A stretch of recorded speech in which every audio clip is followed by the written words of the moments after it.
હું દીપક આફ્રિકાવાલા, પૂર્વ નગર સેવક અને સામાજિક કાર્યકર.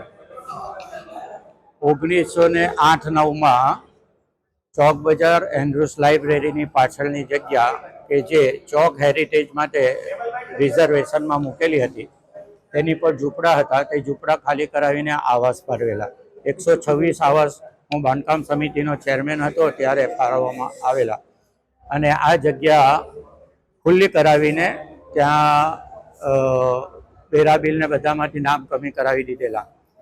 ત્યાર પછી આ જગ્યા પ્રોજેક્ટ બનવાનો હોવાથી ખુલ્લી પડેલી એટલે કેટલાક અસામાજિક તત્વોએ દારૂ જુગારના અડ્ડા ચાલુ કરી દીધેલા. આ અડ્ડા બંધ કરાવવા માટે પોલીસ કમિશનરને વારંવાર રજૂઆત કરેલી, 2-3 વખત રેડ પણ પાડેલી, કોઈકની પર પાસાને ગુનો બી દાખલ કર્યો, જેલ ભેગા બી કર્યા. પરંતુ આ લોકોની પહોંચ વધારે હોવાનું માલમ પડતા એ દારૂ જુગારના અડ્ડા કાયમી બંધ થયા નહીં.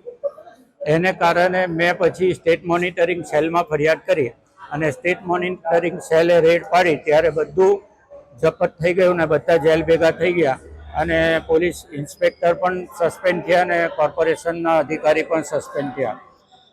ત્યાર પછી આ લોકોએ એક નવું તૂટ ઊભું કર્યું, ત્યાં ખાડો ખોદવાનું ચાલુ કર્યું અને મને જવાબ મળ્યો કે અહીંયા મસ્જિદ બનાવવાના છે.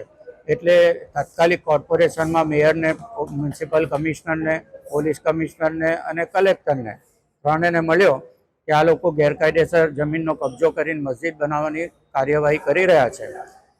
તો તે માટે વારંવાર બાંધકામ તોડીને મ્યુનિસિપલ કોર્પોરેશને કબજો લીધો અને સામાન લઈ ગયા.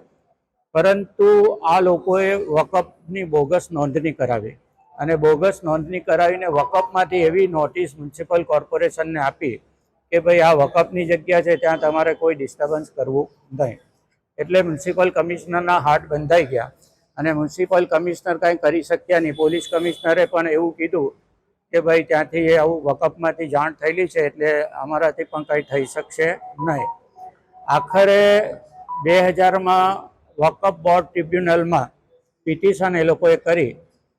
ત્યાં હાઈકોર્ટમાં વિદ્વાન એડવોકેટ કૌશલભાઈ પંડ્યા સાહેબને આપણે બધા પુરાવા રજૂ કર્યા કે આ લોકોને આવાસ આપ્યા છે, ખુલ્લી જગ્યા હતી, મસ્જિદ કંઈ હતી નહીં, કોઈ વેરાબિલમાં નામ નહોતું, કોઈ વકફની નોંધણી આ જગ્યા પર બોલતી નહોતી. આ બધું બોગસ રજૂ કર્યું છે એવા પુરાવા આપણે ત્યાં મોકલતા એમને ધારદાર રજૂઆત કરી. ગઈકાલે 25/6 આ બાબતે ચુકાદો આવ્યો છે કે આ લોકોનો કબજો ગેરકાયદેસર છે, વકફની નોંધણી ગેરકાયદેસર છે અને આ લોકો ખોટી રીતે પરેશાન કરી રહ્યા છે. એટલે ખર્ચના પણ 1 લાખ રૂપિયા કોર્ટમાં જમા કરાવવાનો હુકમ કર્યો છે. હવે સોમવારે આ જજમેન્ટ હું મ્યુનિસિપલ કમિશનરને મળીને આપવાનો છું અને પોલીસ કમિશનરને આપવાનો છું. મ્યુનિસિપલ કમિશનર પાસે કબજો લેવડાવીશ અને હેરિટેજના પ્રોજેક્ટનું કામ તાત્કાલિક ચાલુ કરવા માટે આ લોકોને આવેદનપત્ર આપીશ.